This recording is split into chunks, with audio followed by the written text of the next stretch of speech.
সাংলা থেকে এখন বেরিয়ে পড়েছি চিতকুল ভিলেজের দিকে। দেখতে পাচ্ছেন রাস্তায় ছড়িয়ে ছিটিয়ে রয়েছে বরফের টুকরো। এগিয়ে যাচ্ছি। আজ 18ই মার্চ 2025। আমরা চলেছি চিতকুলের পথে। মার্চ মাস বলেই খুব সুন্দর আবহাওয়া পেয়েছি, ভাগ্যও ভালো ছিল, তাই এত ভালো আবহাওয়ার মধ্যে দিয়ে, রৌদ্র করোজ্জ্বল আবহাওয়ার মধ্যে দিয়ে চিতকুল গ্রামের দিকে এগিয়ে যাচ্ছি। তবে বর্ষাকালে কিন্তু রাস্তার অবস্থা সত্যি বেহাল হয়ে যাওয়ার মতনই হয়। দেখতেই পাচ্ছেন চারপাশে বরফ পড়ে রয়েছে, ছড়ানো ছিটানো বরফ, আবার মাঝে মাঝে রাস্তা খারাপও হয়ে রয়েছে। সেই জায়গাগুলো দেখতে পাচ্ছেন। চলুন এগিয়ে যাই চিতকুল ভিলেজের দিকে। আমাদের ভারতবর্ষের একদম বর্ডার লাইনে একটি গ্রাম, এটি ছোট্ট গ্রাম। সেখানে অনেক কিছু দেখার আছে, বিশেষ করে নৈসর্গিক দৃশ্য। তাই চলুন এগিয়ে যাই। আমার সঙ্গে দেখতে থাকুন কেআর জ্যোতি চ্যানেলে। আমি জ্যোতি সাংলা থেকে এগিয়ে যাচ্ছি চিতকুলের পথে। আমার সাথে আমার পুরো ফ্যামিলি এবং আমার সাথে আমার বন্ধুরা, আমার ব্রাদার ইন ল, তার ফ্যামিলি, আমাদের মোটামুটি একটা 13 জনের টিম বাচ্চাদের নিয়ে একটা টেম্পো ট্রাভেলার, সেইটাতে করে যাচ্ছি। মানে বাসের যিনি আমাদের ড্রাইভ করে নিয়ে যাচ্ছেন সেই সঞ্জু ড্রাইভারের সাথে আমি আগেও আপনাদের নাম্বার দিয়ে কথা বলেছি, ডেসক্রিপশন বক্সে আবার দিয়ে দেবো। আসতে পারেন, খুব ভালো লাগবে। ক্যামেরা জার্ক হচ্ছে, বুঝতে পারছেন যে কি ডেঞ্জার রাস্তার মধ্যে দিয়ে আমি এগিয়ে চলেছি। মাঝে মাঝে জার্ক হচ্ছে, এদিক থেকে ওদিক, ওদিক থেকে এদিক, ক্যামেরা ধরে রাখা যাচ্ছে না।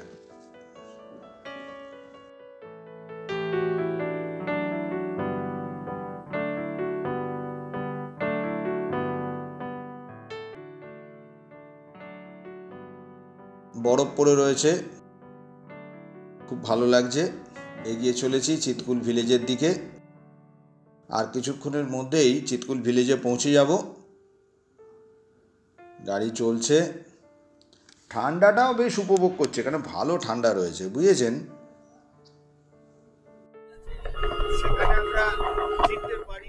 চারপাশে বরফ আর পাহাড়গুলোর মাথার ওপরে স্তূপাকৃত বরফ, খুব ভালো লাগছে, সত্যি বলছি।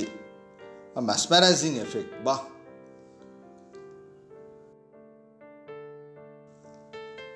দেখুন পাহাড়ের গা থেকে জলগুলো, মানে জলের ধারা এত ঠান্ডায় জমে গিয়ে ছোড়ার মতন দাঁড়িয়ে রয়েছে, যেন লাইক একে নাইফের মতন, ওপর থেকে পড়লেই একদম ভিদে যাবে।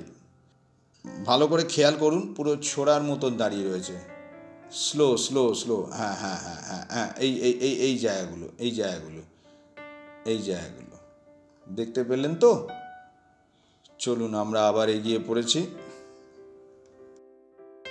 কিন্তু রোদ্দুরের প্রখর তাপে সেগুলো গলে আবার জল হয়ে, ফোঁটা ফোঁটা জল হয়ে মাটিতে পড়ছে। এ দৃশ্য দেখার মতন।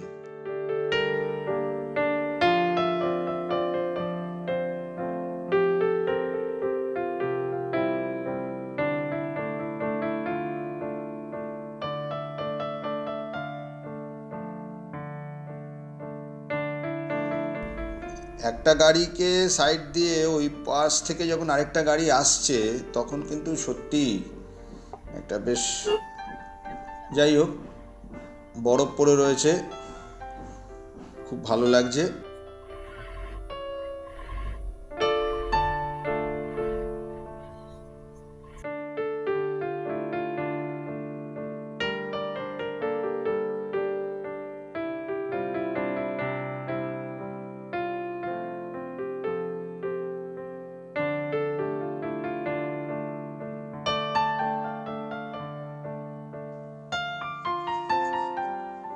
সাইডে আবার একটা গাড়ি।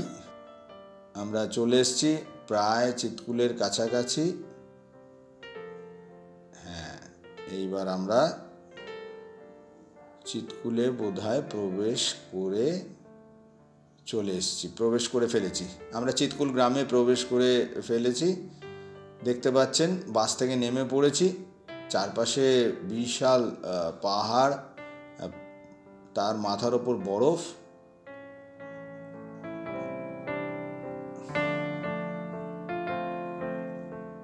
এবার এখান থেকে যাব, সামনে একটি মন্দির আছে, সে মন্দিরটিতে যাই। চিৎকুলের এই মন্দিরে বুঝতেই পারছেন চারপাশে বরফ। এই আস্তে আস্তে ওপরে উঠছি। এখন বুঝতে পারছি না ভেতরে অ্যালাউ করবে কি না। সামনে দেখুন বরফগুলোর ওপর থেকে গলে গিয়ে জলের ধারা পড়ছে। সাইড করে ভেতরে ঢুকলাম।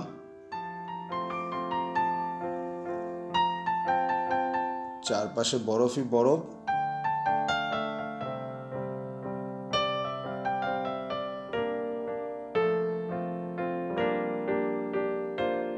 মন্দির কিন্তু বন্ধ, নিশ্চয়ই এই সময় বন্ধ থাকে।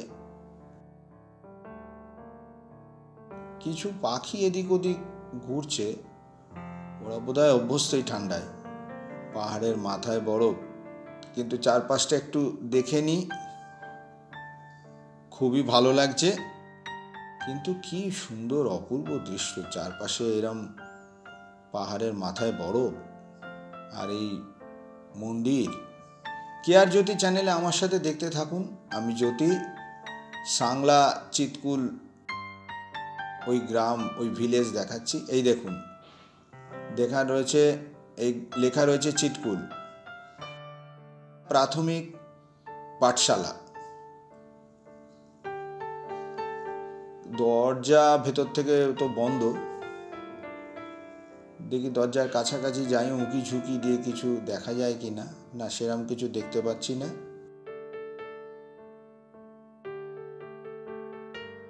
এবার আমি ঘুরে যাই। এই পথ দিয়ে সোজা একটু এগিয়ে যাব, তাহলে একটা ভ্যালি পাবো যেখানে সবাই আনন্দ করছে, সেই জায়গাটা যাই।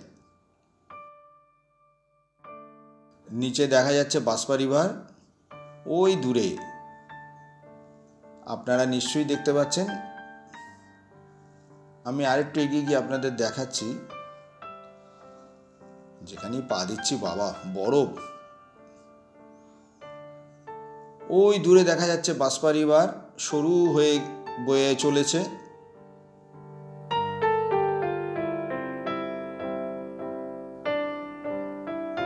ওই দেখুন, ওই দূরে দেখা যাচ্ছে চিৎকুল ক্যাফে। আমাদের টিম, অন্যান্য যারা এসছেন খুব আনন্দ করছেন, আমিও এনজয় করছি। সবাই খুব এনজয় করছে। সুন্দর ওপরে রৌদ্র করজ্জ্বল আবহাওয়া, নিচে বরফ, দূরে দূরে পাহাড়ের মাথায় বরফ। সবাই কিরম যেন একটু অবসেসড হয়ে গেছে, মানে একটু এত বরফ দেখে সব আনন্দ পেয়ে গেছে। কেউ ছবি তুলছে, কেউ শুয়ে পড়ছে। দেখি, তো ভালোই লাগছে। ওদিকটা একটু এগিয়ে যাই। বাচ্চারা সব আমাদের বরফ হাতে করে গোল করে নিয়ে ছোঁড়াছুড়ি করে খেলছে। সেই জায়গাটা একটু যাই। ওই ওই ওই বাহ বাহ বাহ বাহ,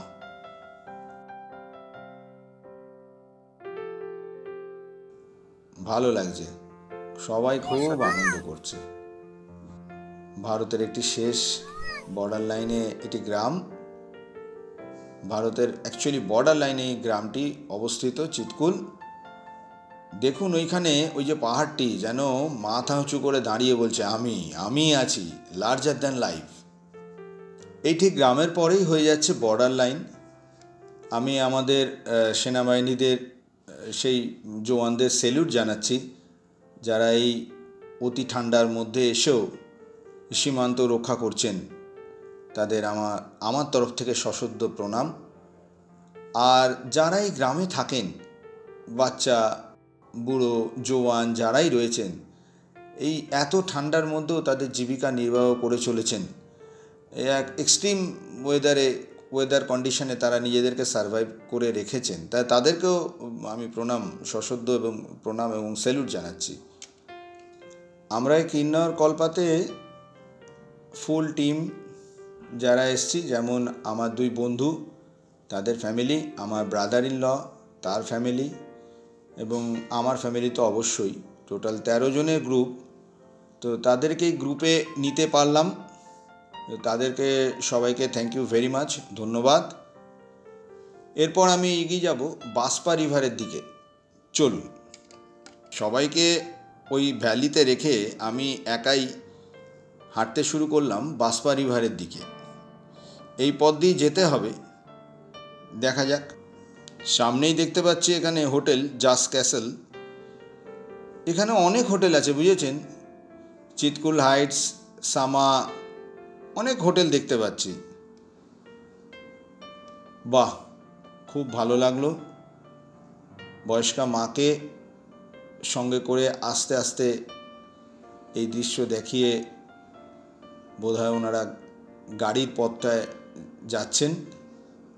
খুব ভালো লাগলো।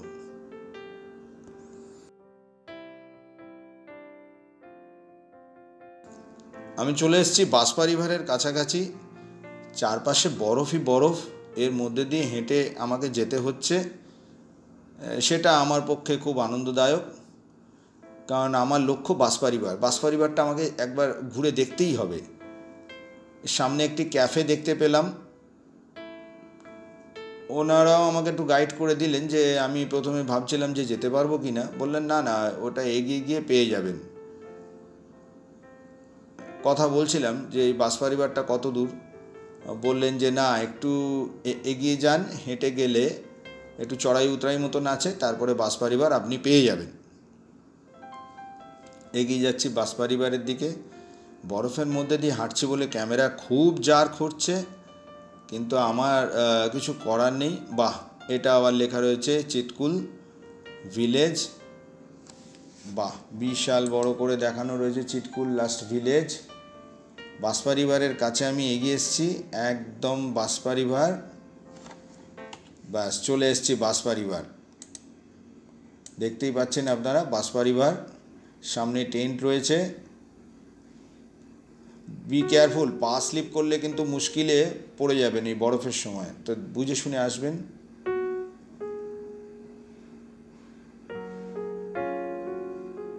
এরা ভাই লোক যারা এসছেন তারা ক্যাম্পে রয়েছেন, টেন্টে রয়েছেন।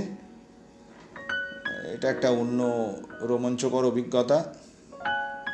এই দেখুন, জল দেখতে পাওয়া যাচ্ছে।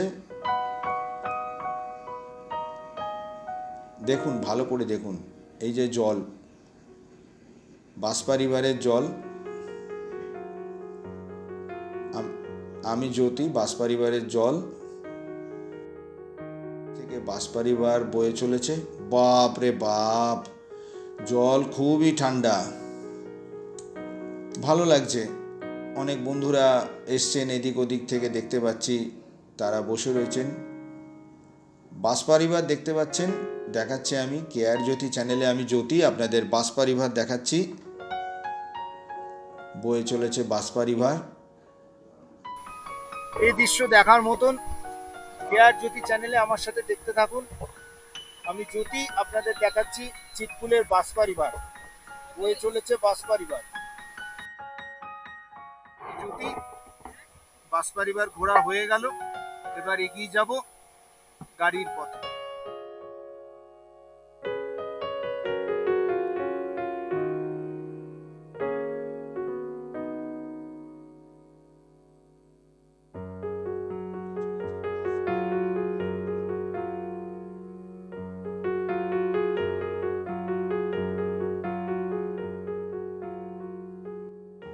বাসপা রিভার দেখানো হয়ে গেল আপনাদের। এবার আমি ওপরে ওঠার চেষ্টা করছি। এটাও কিন্তু একটা ট্রেকেরই মতন, কারণ জুন জুলাই মাসে হয়তো বরফ কম থাকে, কিন্তু এই মার্চ মাসে বরফের আধিক্য থাকার জন্য বেশ কসরত করেই আমাকে ওই দিকের পথে আবার যেতে হচ্ছে।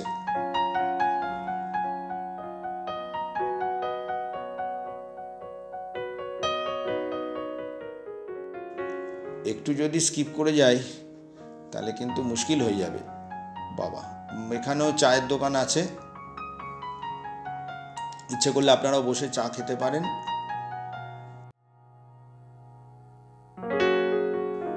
আপনারা ভালো থাকবেন, ঘুরে বেড়াবেন। চলো যাই, ঘুরে বেড়াই, থাকে না মন ঘরে যখন।